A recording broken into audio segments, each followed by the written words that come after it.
Hello everyone, this side Saleh है और आज हम क्लास 11th का चैप्टर 4 पॉलिटिकल साइंस का कार्यपालिका इसे अच्छे से जानेंगे और अच्छे से समझेंगे कि आखिर कार्यपालिका होती क्या है, उसकी ज़रूरत क्या है, उसका स्ट्रक्चर यानी संरचना क्या होती है, क्यों ज़रूरी है, कौन कौन से काम कार्यपालिका करती है। तो सबसे पहले हम समझते हैं कि आखिर कार्यपालिका है क्या।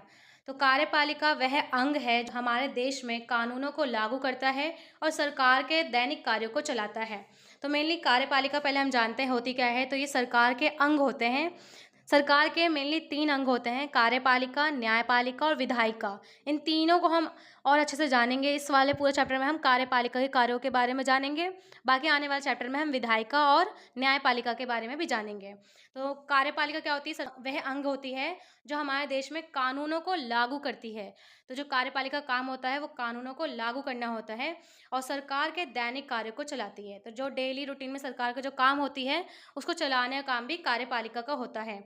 अगर हम इसे और अच्छे से जानें कि कार्यपालिका क्या है, तो कार्यपालिका सरकार का वह अंग है जो कानूनों को लागू करता है। तो ये सरकार का एक अंग होती है जो कानूनों को लागू करने का काम करती है। ये देश का प्रशासन चलाती है और नीतियों को लागू करती है।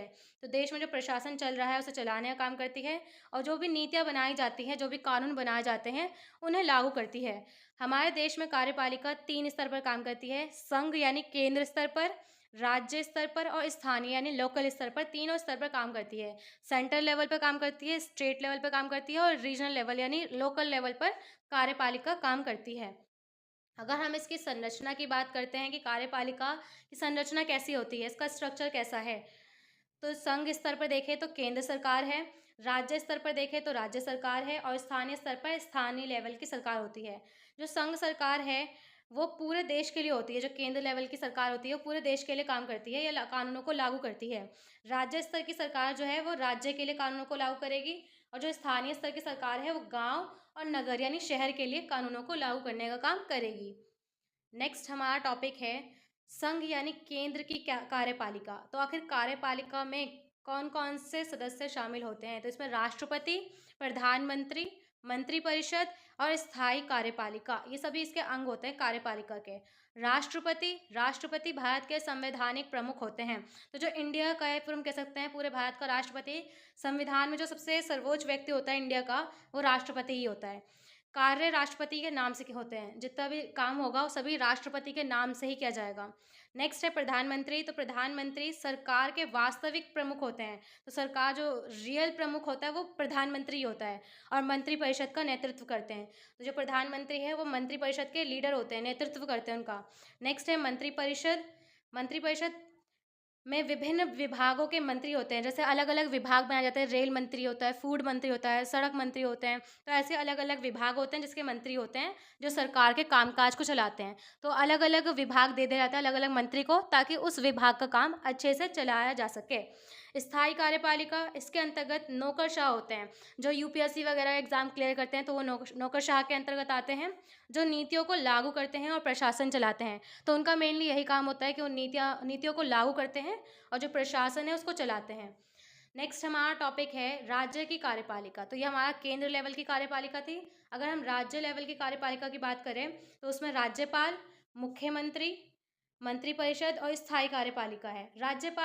राज्यपाल राज्य के संवैधानिक प्रमुख होते हैं। जैसे राष्ट्रपति थे पूरे देश के लिए, वैसे ही राज्यपाल राज्य के संवैधानिक प्रमुख होते हैं। वे केंद्र का प्रतिनिधित्व करते हैं और ये केंद्र का क्या करते हैं? प्रतिनिधित्व करते हैं।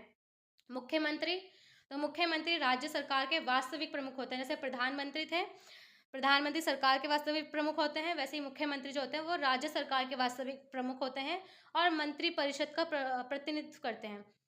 मुख्यमंत्री राज्य सरकार के वास्तविक प्रमुख होते हैं और मंत्रिपरिषद का नेतृत्व करते हैं। तो जिस प्रकार प्रधानमंत्री सरकार के वास्तविक प्रमुख थे, उसी तरह मुख्यमंत्री राज्य सरकार के वास्तविक प्रमुख होते हैं। नेक्स्ट हमारा मंत्रिपरिषद। तो राज्य के विभिन्न विभागों के मंत्री राज्य सरकार के कार्यों को चलाते हैं। जो राज्य के अलग अलग विभाग होते हैं तो उसके अलग अलग मंत्री होते हैं जो कि राज्यों के काम को चलाते हैं। स्थायी कार्यपालिका, इसमें राज्य के अधिकारी और कर्मचारी होते हैं। तो राज्य के जितने भी अधिकारी हैं, कर्मचारी हैं, वो इसके अंतर्गत आते हैं जो प्रशासनिक कार्य करते हैं। तो प्रशासन से रिलेटेड जो भी काम है वो सारे स्थायी कार्यपालिका के राज्य सरकार के कर्मचारी करते हैं। अब हमारा नेक्स्ट टॉपिक है स्थानीय स्तर की कार्यपालिका। हमने सेंटर लेवल यानी केंद्र लेवल की कार्यपालिका देख ली, राज्य लेवल की कार्यपालिका देख ली। अब जो हमारा टॉपिक है वो स्थानीय स्तर की कार्यपालिका है। ये जो लोकल लेवल है वहाँ पे कौन सी कार्यपालिका होती है? तो आपने पंचायत का नाम सुना होगा। तो स्थानीय स्तर की कार्यपालिका गांव, नगर और शहरों के प्रशासन को संभालती है। तो गांव में तो पंचायत होती है और जो नगर होती है यानी शहर, उसमें नगर पालिकाएं होती हैं। जो कि गाँव में पंचायतें और नगर में नगर पालिकाएँ तथा नगर निगम कार्य करते हैं। तो शहर में नगर पालिका भी होती है और नगर निगम भी होते हैं। ये संस्थाएँ सफाई, जल आपूर्ति, सड़क प्रकाश आदि जैसी स्थानीय सेवाएँ प्रदान करती हैं। तो इनका काम क्या होता है? जो स्थानीय स्तर की कार्यपालिका होती है, उनका काम होता है कि जो मेनली लोकल इलाके होते हैं या फिर जो एरिया होते हैं, उनमें साफ-सफाई का ध्यान रखना, लोगों को साफ पानी पहुँचाना, सड़क देखना, गाँव की सड़क बनी हुई है या नहीं बनी हुई है, या फिर अगर सड़क टूट रही है तो उसकी मरम्मत करवाना। जो स्ट्रीट लाइट्स होते हैं, जो गलियों में लाइट लगी होती है, वो सही है या नहीं है, जहाँ नहीं है वहाँ लगवाना। तो ये सारी सेवाएँ प्रदान करती है स्थानीय स्तर की कार्यपालिकाएँ। नेक्स्ट हमारा टॉपिक है कार्यपालिका की विशेषता। अब हमने तीनों स्तर की कार्यपालिका का काम देख लिया कि जो केंद्र लेवल है और जो राज्य लेवल है और जो स्थानीय लेवल है, तीनों लेवल की कार्यपालिका का अपना-अपना रोल होता है, अपनी-अपनी इम्पोर्टेंस होती है। अब देख रहे हैं हम इसके फीचर्स की बात कि आखिर कार्यपालिका की विशेषताएँ क्या-क्या होती हैं। तो मेनली यह कानूनों को लागू करती है। तो पहला इसका यही काम होता है कि कानूनों को लागू करती है। यह सरकार की नीतियों और कार्यक्रमों को कार्यान्वित करती है। तो सरकार जो भी नीतियाँ बनाती है उसको क्या करती है? उन कार्यक्रमों को कार्यान्वित करती है यानी लागू करती है। यह प्रशासन चलाकर लोगों की आवश्यकताओं की पूर्ति करती है। तो ये प्रशासन को चलाती है और लोगों की ज़रूरतों को पूरा करती है। ये देश में व्यवस्था और विकास सुनिश्चित करती है। तो देश में एक पूरा सिस्टम क्रिएट करती है और देश का विकास किस हद तक हो रहा है उसका भी ध्यान रखती है। तो ये पूरा विशेषताएँ थी कार्यपालिका की। अब हमें कुछ चीज़ें याद रखनी हैं। वो है कार्यपालिका कानून बनाती नहीं बल्कि उन्हें लागू करती है। तो कार्यपालिका ऐसा नहीं है कि कानूनों को बनाकर फिर उन्हें लागू करेगी, तो ये काम नहीं होता है। कार्यपालिका सिर्फ़ और सिर्फ़ कानूनों को लागू करती है, उन्हें बनाती नहीं है। यह जनता की सेवा करने और देश के विकास के लिए कार्य करती है। तो इसका जो मेनली काम होता है वो जनता की सेवा करना और देश का विकास करना। नेक्स्ट है एक अच्छी कार्यपालिका से देश में सुशासन, सुशासन होता है अच्छा शासन, और व्यवस्था और विकास सुनिश्चित होता है। तो अगर कार्यपालिका अच्छी हो गई तो देश में एक अच्छा शासन क्रिएट होगा, अच्छा शासन बनेगा, वहाँ का सिस्टम अच्छा होगा और वहाँ का विकास भी अच्छा होगा।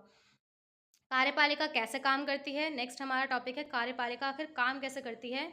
तो कानून बनते हैं विधायिका द्वारा। विधायिका कानूनों को बनाती है, उसके बाद कार्यपालिका उन्हें लागू करने की योजना बनाती है। कार्यपालिका प्लानिंग करती है कि हम उन कानूनों को कैसे लागू कर सकते हैं।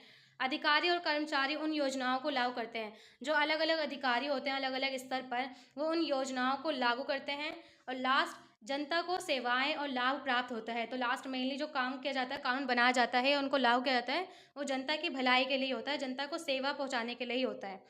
अब इसमें एक मुख्य बात है कि कार्यपालिका हमारे देश की प्रशासनिक मशीनरी है, जो संविधान और कानूनों के अनुसार काम करके जनता के कल्याण और देश के विकास के लिए समर्पित रहती है। तो ये संविधान के अकॉर्डिंग ही चलती है और लोगों के कल्याण के लिए और देश के विकास के लिए हमेशा तत्पर रहती है। तो इस चैप्टर में जो भी मोस्ट इंपॉर्टेंट चीज़ें थी वो हमने कवर कर लिया है। अगर आपको कोई डाउट होता है तो आप मुझसे कमेंट बॉक्स में पूछ सकते हैं। Thanks for watching.